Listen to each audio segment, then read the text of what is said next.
오늘 하나님 말씀 함께 나누겠습니다. 마태복음 9장 9절부터 13절까지 말씀입니다. 지난주 말씀을 여러분 잘 기억하시죠? 지난주 예수님께서 가버나움, 그죠? 가버나움에서 중풍병자를 고치셨어요. 그리고 이제 그 집을 나오셔서 길을 이렇게 지나가시다가 가버나움에는 세관이 있었습니다. 오늘로 말하면 뭐 세무서 정도 되겠죠. 지방 세무서 정도. 세관에 앉아서 일하던 마태를 만나는 이야기가 오늘의 이야기입니다. 우리 9장 9절을 한번 같이 읽어보겠습니다.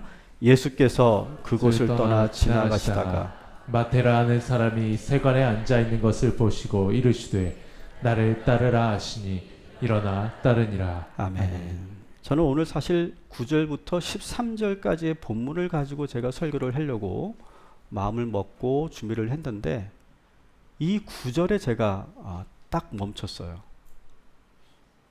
이 9절에서 더 이상 진행을 못 하겠더라고요.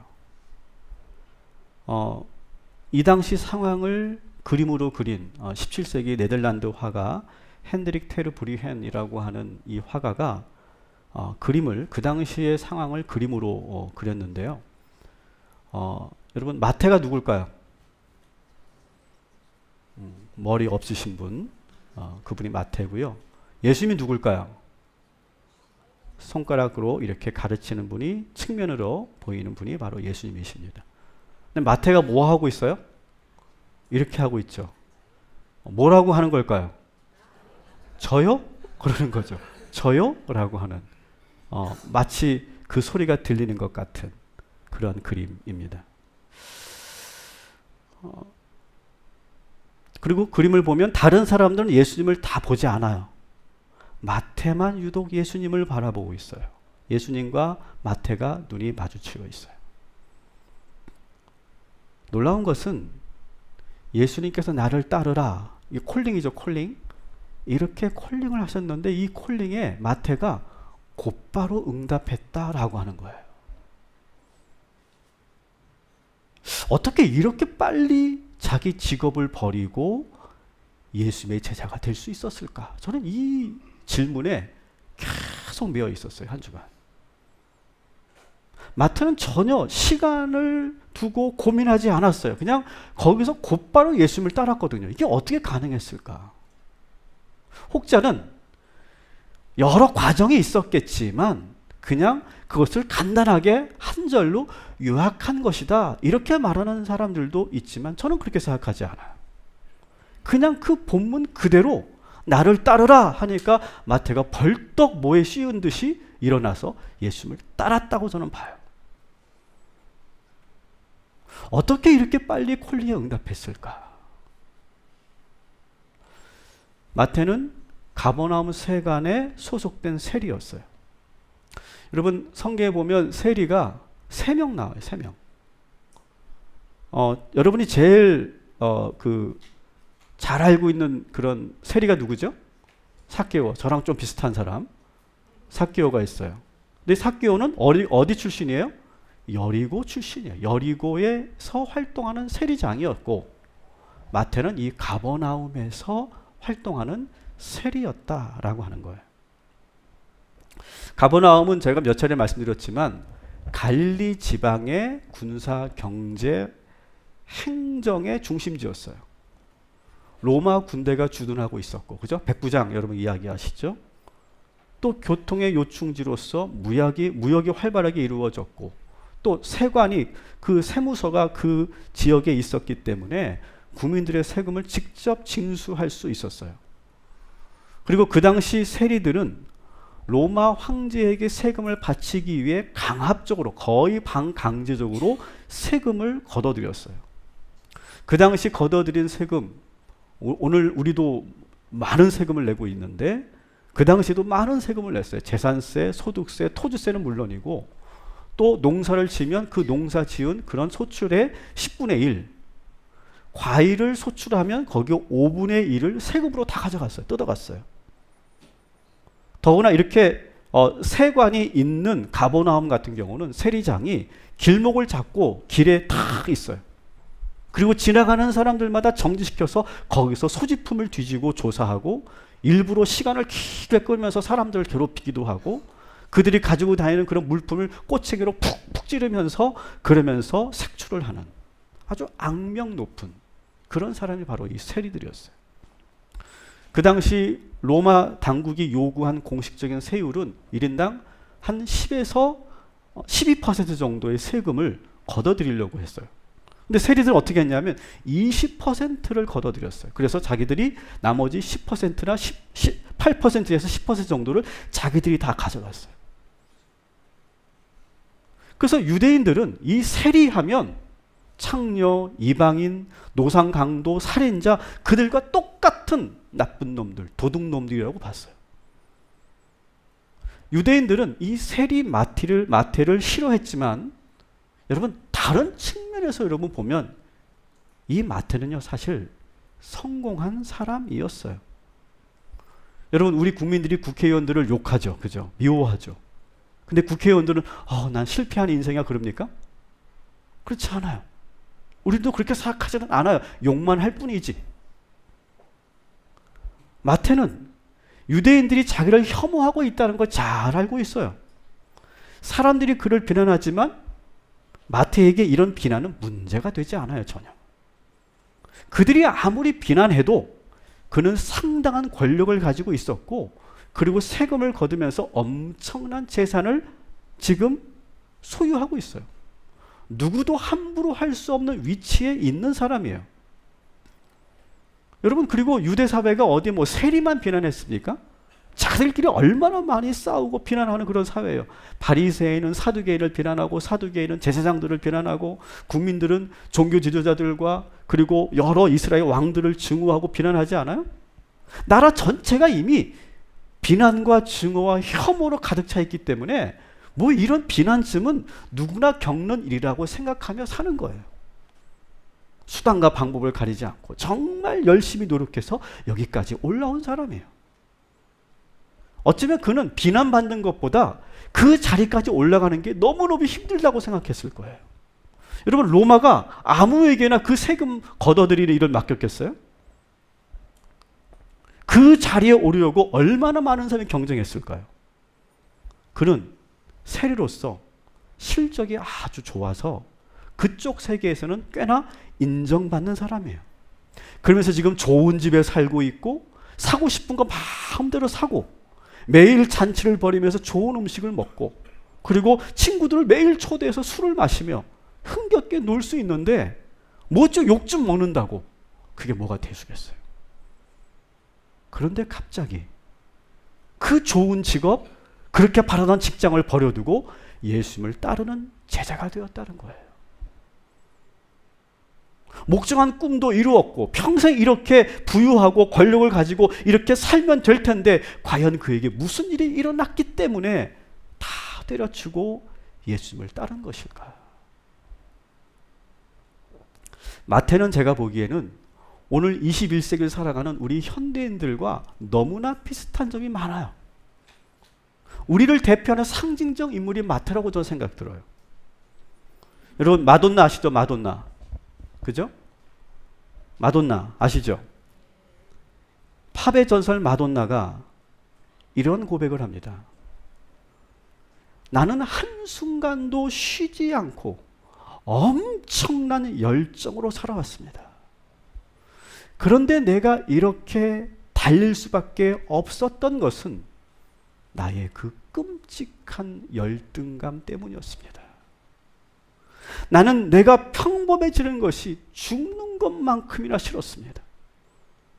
그래서 화려한 무대 위에 서기 위해 노력하고 또 노력했습니다. 이렇게 나를 몰아가고 또 몰아갑니다. 그래서 내가 그 화려한 무대에서 그 수많은 그런 관객들의 그런 연호와 환호성을 들으면서 나는 대단한 존재가 된다고 착각했습니다. 그리고 그 무대가 끝나고 나면 다시 또 평범해지는 것이 두려워서 다시 공연을 준비하고 끊임없이 노래하고 춤추는 연습을 했던 것입니다. 이렇게 고백을 합니다. 주로 최고 경영자들만을 상담했던 메리 벨이라고 하는 사람이 그 최고 상류층 1%에 있는 그 사람들을 상담하고 나서 이런 글을 기고해요. 우리 시대의 최고 실력자들이 가장 많이 남용하는 것은 술이 아닙니다. 그들은 술을 남용하지 않고 자기 인생을 남용합니다. 그들은 이미 수많은 성공을 거두었습니다. 프로젝트를 성공적으로 마치면 하늘을 날 듯이 기뻤습니다. 그러나 그 감정은 오래가지 않았습니다. 다시 내가 평범한 사람이 되었다는 생각이 들어서 또 다시 새로운 프로젝트를 시작합니다. 다시 내가 살아있다고 느끼고 행복감을 느낍니다. 문제는 이 행복감이 그 전보다 강하지 않고 오래가지 않는다는 겁니다. 그래서 또 다른 일을 시작했는데 이번에는 실패를 합니다. 그러면 그들은 자존감이 곤두박질 떨어지고 마치 자기가 모든 것을 실패한 인생처럼 그렇게 절망합니다. 그래서 또다시 힘을 다해 일어섭니다. 그래서 또다시 성취해냅니다. 그러나 한 번 떨어진 이 자존감은 잘 오르지 않고 이전만큼 기쁘거나 좋지가 않습니다.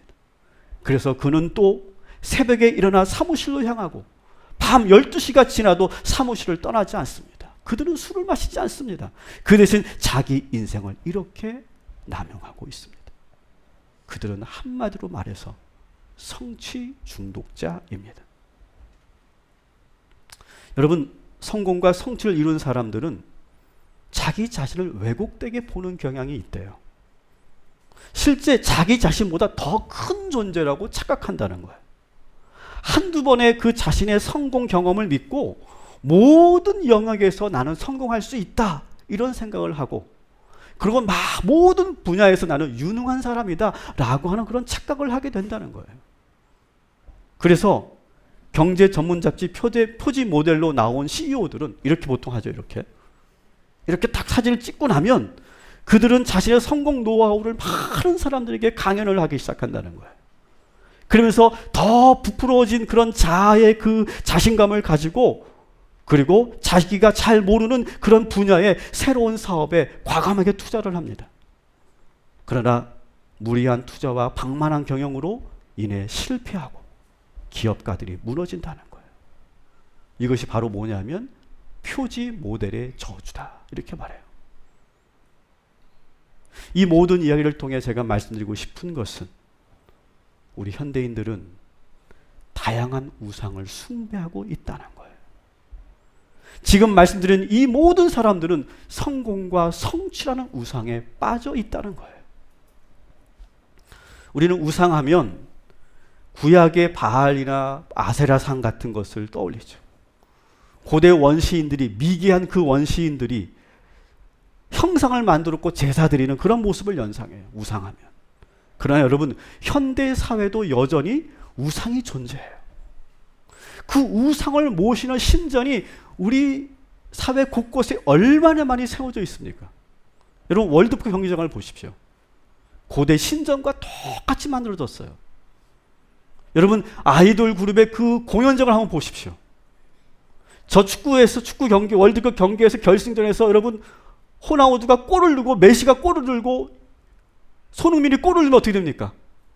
그 수만 명이 그 이름을 부르고 연호합니다. 전 세계가 그 이름을 기억합니다. 거의 숭배에 가깝죠. 아이돌 그룹들이 공연장에서 그렇게 공연을 하면 그 수많은 팬들이 막 눈물을 흘리면서 막 그 환희에 젖어서 막 그 이름을 부릅니다. 회사에서 어떻습니까? 회장님 하면서 모든 그런 회사 직원들이 무릎을 꿇고 그 회장님을 또 연호하죠. 거대한 마천루와 그리고 랜드마크를 지어서 자신의 그런 자랑하는 그러한 기업가들도 많이 있어요. 여러분 이렇게 우리 사회에는 구약의 이스라엘보다 더 많은 우상으로 가득 차 있어요. 여러분 현대 사회에 좀 다른 유형의 우상이 있는 거 아세요? 지금까지 이런 우상들은 대상을 숭배해요. 대상을. 내 밖에 있는 대상을 숭배하는데 오늘 현대인들의 또 하나의 특징은 뭔지 아세요? 때려합시다. 내가 나를 숭배하더라. 여러분 아름다운 몸을 가꾸는 그런 여성들 보세요. 멋있는 그런 벌크업된 그런 남성들을 보십시오. 그들은 그 몸을 만들기 위해서 정말 최선을 다합니다. 열심히 합니다. 하루 종일 운동하는 것 같아요. 먹지도 않는 것 같아요. 이해할 수가 없어요, 저들의 인생을. 저는. 그래서 그 사진을 찍습니다. 그리고 그것을 유튜브로 많은 그런 포털 사이트로 유포합니다. 그러면 그것을 보고 많은 일반 대중들은 이야, 멋있다, 아름답다 그렇게 말해요. 항상 그들이 사진 찍는 모습 보십시오. 자기를 항상 자기를 찍어요. 너무 흡족해하는, 너무 자기가 자기 자신에 빠져있는, 그 매력에 빠져있는 그런 모습들. 표정이 웃긴가 보죠?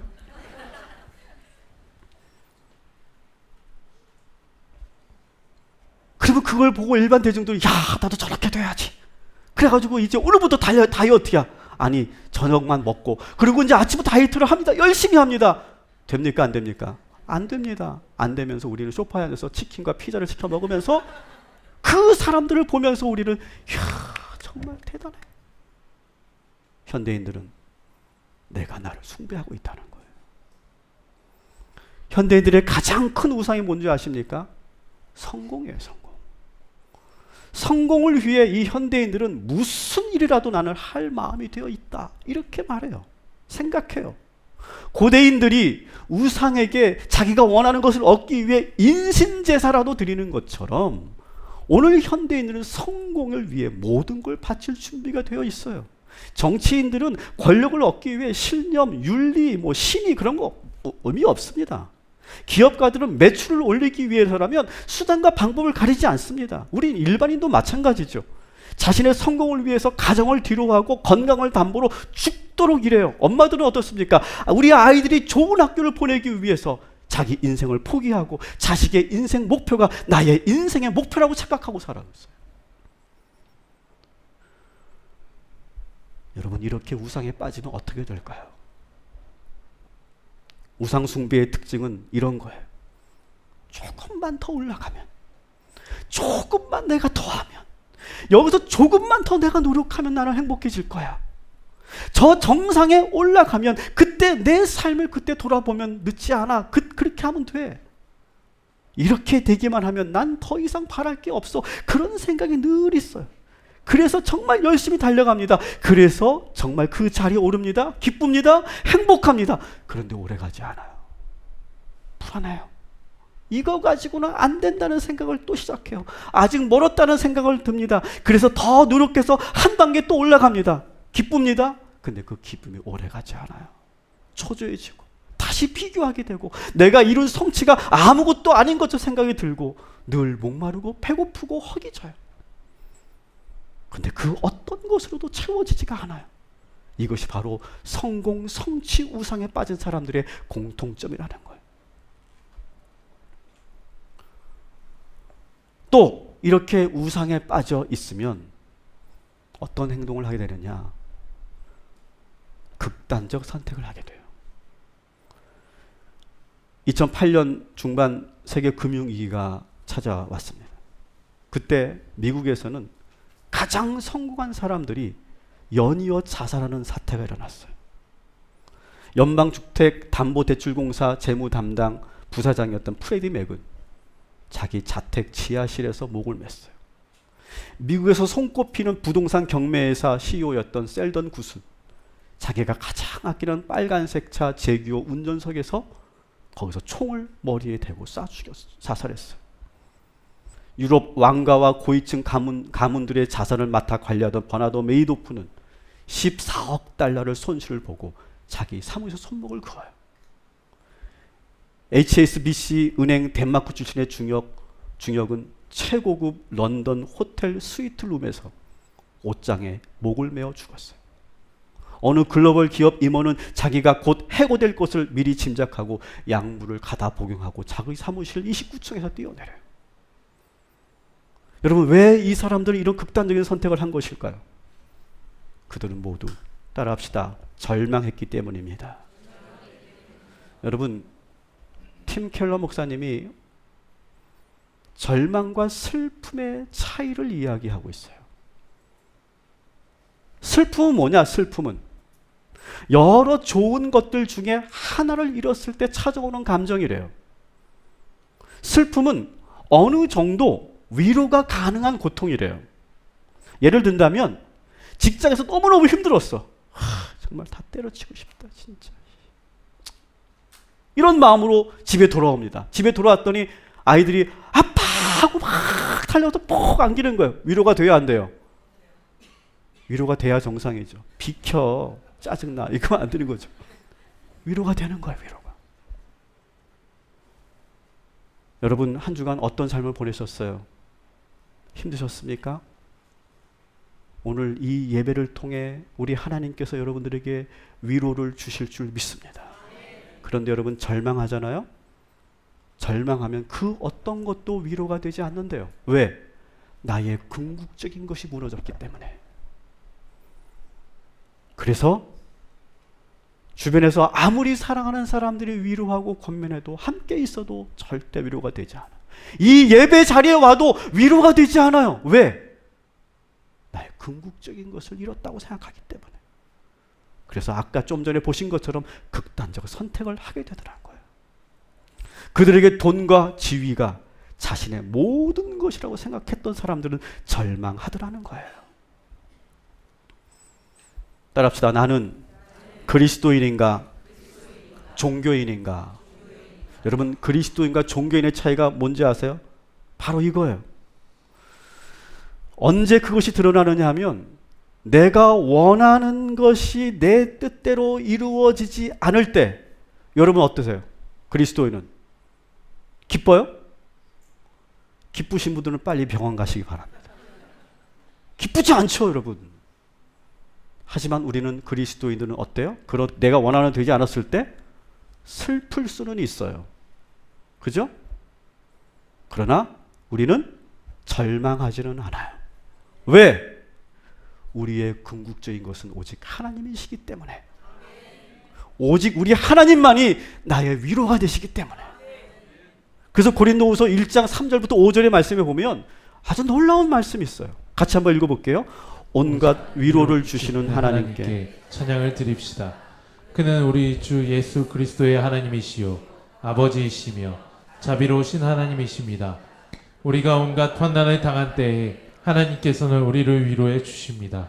하나님께서는 우리를 위로하셔서 온갖 환난 가운데 있는 사람들을 위로할 수 있게 하십니다. 그리스도의 고난이 우리에게 넘친 것과 같이 그리스도로 말미암는 위로도 우리에게 넘칩니다. 아멘. 따라합시다. 그리스도의 위로가 우리에게 넘칩니다. 저는 이 말씀을 들으면서 큰 은혜가 됐어요. 여러분 혹시 절망하셨습니까? 절망한 이유가 뭐라고요? 내가 그것을 절대시했기 때문에 절망하는 거예요. 그것이 나의 우상이었기 때문에 내가 절망하는 거예요. 여러분 우리도 슬퍼할 수는 있지만 우리가 주님이 나와 함께 하시고 이 예배를 통해 우리는 충분히 위로받을 수 있음을 믿으시기 바랍니다.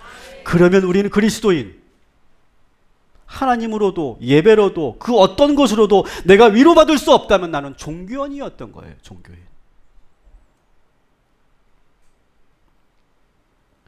이제 마태가 왜 자기의 모든 것을 버려두고 예수님을 쫓았는지 말씀드릴게요. 마태는 그 자리에 오르고 나서 기쁘지가 않았어요. 물론 처음 그 자리에 오를 때는 기뻤고 행복했어요. 가족들과 친구들이 막 축복해 줬을 거예요. 하지만 막상 그 자리에 올라 일을 하다 보니까 돈은 많이 벌었는지 모르겠지만 연봉은 올라가는지 모르겠지만 허무했어요. 새로운 목표를 가져볼까도 생각했지만 이상하게 그전처럼 열정이 생기거나 간절하지가 않아요.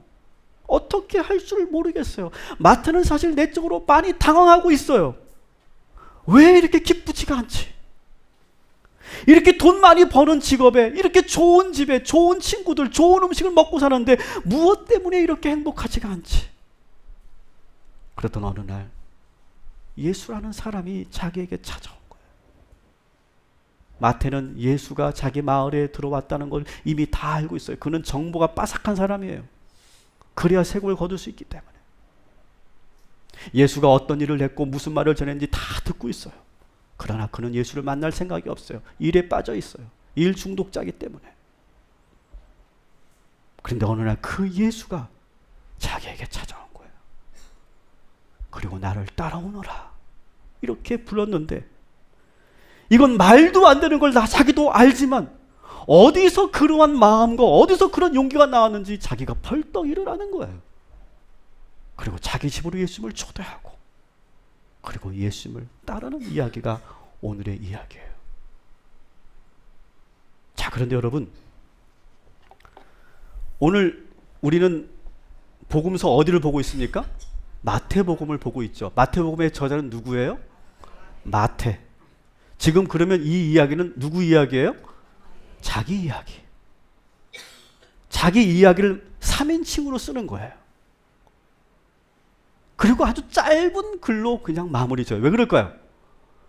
내가 예수님 말씀을 지금 기록하고 있는데 자기 얘기를 길게 쓰는 거는 이거는 도리가 아니잖아요. 이거 적절치 않잖아요. 그래서 짧은 구절로 끝났어요. 하지만 여러분, 마태의 그 마음에는 하고 싶은 얘기가 많았을까요? 적었을까요? 너무 많았을 거예요. 그래서 제가 이렇게 오늘 해보려고 해요. 지금부터 제가 마태예요. 누구라고요? 빨리 그렇게 체면에 걸리세요. 제가 누구라고요? 마태예요. 마태가 오늘 동탄 꿈의 교회에 간증 집회에 왔다고 생각하시면 좋겠어요. 이해가 되시죠? 제가 누구라고요? 아직도 이해 못하시는 분들이 계신 것 같아요. 자, 제가 마태입니다. 예수님과 내가 처음 눈을 마주친 날, 저는 가슴이 두근두근 거렸습니다.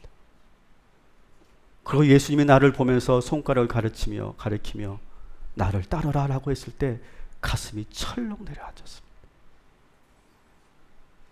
분명히 내 한쪽에서는 이성적으로 생각해, 정신 똑바로 차려, 여기서 지금 따라가면 안 돼 라고 소리치고 있었지만, 내 이성이 그렇게 나를 붙잡으려고 했지만 나는 나도 모르게 일어나서 예수님을 따르기 시작했습니다. 예수님을 나의 집으로 초대해서 예수님과 함께 식사를 하며 이런저런 이야기를 나눴습니다. 친구들은 이해할 수 없다는 듯이 나를 바라봤지만 왠지 내 마음에 이상한 기쁨이 있었어요. 예수님도 돌아가시고 친구들 다 돌아간 어느 날 집에 혼자 머물러 있는데, 그전까지는 아무렇지도 않았다고 생각했던 지난 과거들이 막 떠올랐어요. 내가 그렇게 토색하고 괴롭히고 빼앗던 그 사람들의 얼굴과 절규하는 소리가 들리기 시작했어요. 내가 뺏어가는 그 모습에서 울부짖고 있는 그런 사람들, 이를 갈면서 막 울면서 나를 노려보던 그 여인들, 뒤에서 돌을 던지며 나에게 욕을 하고 있었던 그 남자들, 뒤에서 막 웃으면서 나를 놀리고 그리고 장난치던 그 어린아이들의 그 모습이 선명하게 내 안에 들어왔어. 내가 지금 무슨 일을 하고 있는 거지? 내가 지금 어디로 가고 있는 거지? 난 지금 어떤 인생을 살고 있는 건지 처음으로 내가 내 스스로에게 물어봤어. 내가 그렇게 힘들게 괴롭히고 그리고 고통을 안겨주었던 그 사람들을 내가 어찌할 수 없어서 잠을 이루지 못하겠고, 그리고 내가 앉을 수도 없어서 예수님이 계신 곳으로 밤늦게 예수님이 계신 곳으로 달려갔어요. 문을 두드렸고 예수님에게 다가가서 내가 지금 이 마음을 어떻게 해야 될지 모르겠다고, 내가 얼마나 많은 죄인인지를 내가 너무너무 이거를 감당할 수 없다고, 어떻게 해야 될지 내가 모르겠다고 나한테 방법을 가르쳐달라고 그렇게 예수님께 울부짖었는데, 예수님께서 인자한 얼굴로 목소리로 하나님 아버지께 회개하라. 그러면 하나님께서 너희의 죄를 다 용서해 주시리라. 그렇게 말씀하셨어요. 저는 그 선생님 앞에서 무릎을 꿇고 막 기도했어요. 하늘을 쳐다보는 것조차도 전 부끄러웠어요. 수치스러웠어요. 너무 두려웠어요. 그래서 저는 땅만 보고 나는 죄인입니다. 나는 죄인입니다. 나를 불쌍히 여기소서. 나를 불쌍히 여기소서. 나로 인해서 그렇게 괴롭힘을 당하고 고통당했던 그 사람들 주님 용서하시고 그들을 붙잡아 주시고 이 죄를 어떻게 해야 될지 가르쳐 주십시오 라고 그렇게 부르짖었습니다.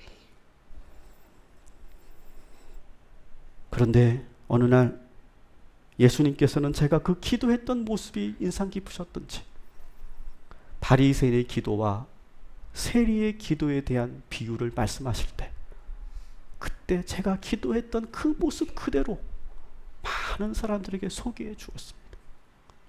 그것이 누가복음 18장 13절에 있는 세리의 기도입니다. 다 같이 한번 읽어봅시다. 세리는 멀리 있어서 감히 눈을 들어 하늘을 쳐다보지도 못하고 다만 가슴을 치며 이르되 하나님이여 불쌍히 여기소서 나는 죄인으로소이다 하였느니라. 아멘. 사랑하는 동탄 꿈의 교회 성도 여러분, 제가 만일 그때 예수님을 따르지 않았다면 저는 어떻게 됐을까요? 저는 아마 이 세상 사람이 아니거나 저는 정말 무서운 괴물이 되어 있었을 거예요. 저의 우상은 성공이었고 돈이었고 권력이었어요. 이것들만 있으면 제 인생이 의미 있을 거라고 생각했어요. 로마로부터 신임을 얻고 세리가 될 때까지 저는 짐승처럼 살아도 된다고 생각했어요. 나의 목표는 오직 징수 실적만이 나의 목표였어요. 나의 전부였어요. 사람들이 무슨 고통을 당하든 나는 보지 않기로 작정했어요. 뭐라고 나에게 욕을 하든 나는 상관이 없었어요. 저는 점점 괴물이 되어가고 있었어요. 그런데 갑자기 찾아온 그 예수님 때문에 나의 운명이 완전히 바뀌었어요. 그리고 나에게 나의 우상이 모두 허물어지는 순간 나는 진정한 자유를 느끼게 됐어요. 여러분, 저는 여러분들에게 지금 당장 그 회사 때려치고 사표 내라고 말씀드리는 게 아니에요. 다 여기 계신 여러분 모두가 다 신학대 가라고 말씀드리는 게 아니에요. 돈, 명예, 가정, 직장, 자녀, 나의 건강한 몸, 문화, 취미 생활, 이 모든 것들을 다 버리고 교회에서만 살라고 드리는 말씀도 아니에요. 이 모든 것들은 나쁜 것이 아니라 좋은 것들이에요. 돈은 분명히 좋은 거예요. 여러분이 다니는 그 회사도 좋은 회사일 거예요. 문제는 이 좋은 것들을 절대시하면 안 된다는 거예요. 좋은 것은 좋은 것으로 남겨두어야 해요. 그러면서 가장 궁극적인 것은 오직 예수 그리스도임을 우리는 잊지 말아야 하고 우리는 늘 고백해야 됩니다. 좋은 것들이 나의 우상이 될 때 우리는 늘 목마르게 되고 그 목마름을 해결하기 위해 더더더를 외치게 되고 그 자리에 오르는 순간 그 기쁨은 오래가지 않고 결국 우리는 점점 망가질 것이고 우리는 결국 극단적 선택을 하게 될 거예요. 여러분, 이렇게 극단적 선택을 하기 전에 저처럼 예수님을 따르시기 바랍니다. 가장 나의 높은 자리에 예수님을 앉히시고 좋은 것은 제 자리로 내려놓으시고 여러분의 우상은 모두 과감하게 깨 부수시기를 바랍니다. 한번 따라해 봅시다. 하나님은 하나님 자리에, 좋은 것은 원래 그 자리로. 여러분, 이것을 잊지 말아 주시기 바랍니다. 주님께서는 제 삶의 우상을 무너뜨려 주셨어요. 이 은혜는 제가 받은 축복 중에 가장 큰 축복이라고 저는 믿습니다.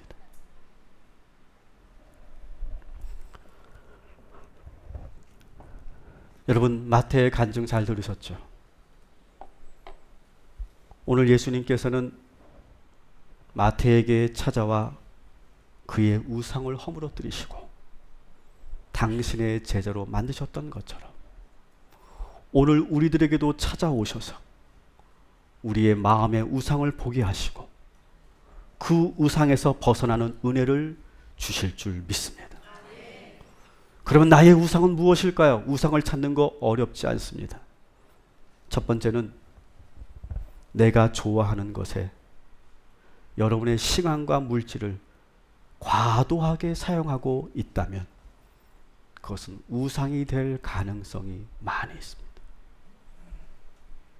여러분의 시간과 돈을 과도하게 쓰는 곳이 만일 돈이라면, 혹 자녀라면, 건강이라면, 아름다운 몸이라면, 특히 남자들 낚싯대라면, 골프채라면, 저는 골프를 못 치지만 이렇게 말씀하시더라고요. 골프는 사람이 치는 게 아니라 채가 치는 거다. 어떤 골프채를 갖느냐에 따라서 게임 승부가 갈라진대요. 무슨 말인지 모르겠어요, 저는. 어떤 남자들은 야구 글러브에 빠져 있어요. 하나에 수천만 원짜리 야구 글러브를 삽니다. 카메라에 빠지신 분들이시죠. 저 카메라, 제가 그 이름을 내 잊어먹었는데, 기억하려고 했는데 잊어먹었는데, 그 카메라밖에 그 색감을 못 낸대요. 아무리 뭐 최고의 전문가라고 하고 사진의 장인이라고 해도 그 색감은 절대 못 난대요. 그 카메라를 사야만 그 색감이 나온대요. 근데 그 카메라가 몇 천만 원이에요. 커피에 빠지신 분들, 수족관에 빠지신 분들, 이러다가 그것들이 나의 절대적인 것으로 바뀌면 그것이 나의 우상이 돼요. 이것만 있으면 내 인생이 의미가 있을 거야 라고 생각하는 것들이 여러분에게 있을 거예요.